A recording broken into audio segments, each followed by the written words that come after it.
என்ன கைய கொடுக்கறதுக்கு இவ்ளோ யோசனை? கைய கொடுத்துக்கோங்க.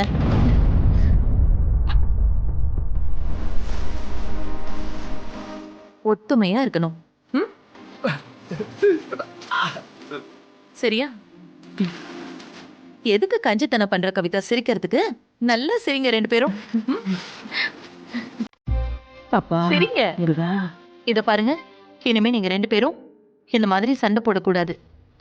ஒத்துமையா இருக்கணும் நீங்க ரெண்டு பேரும். சரியா? சரி, தீபா கிட்ட மன்னிப்பு கேளு.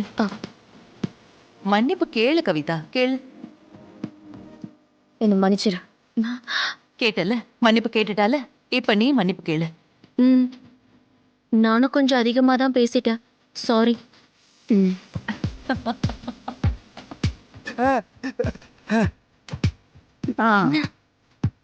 சின்ன விஷயம் தான் அத்தை, அத போய் நம்ம பெருசா பிரச்சனை மாதிரி பேசியா? சக்கரை எடுத்து வந்துட்டான். ரெண்டு பேரும் மாத்தி மாத்தி சக்கரை ஓட்டிக்கோங்க.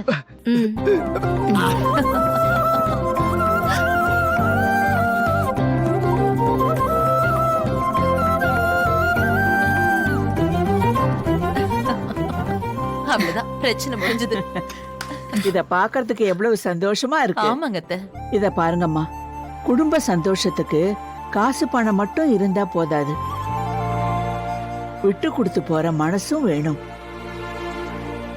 என் பிள்ளைக்கு 1008 பிரச்சனை இருந்தாலும் நாமெல்லாம் கூட்டு குடும்பமா எல்லாரும் ஒத்துமையா இருக்கணுங்கிறது தான் அவன் ஆசை. எங்க ஆசையும் அதுதாம்மா.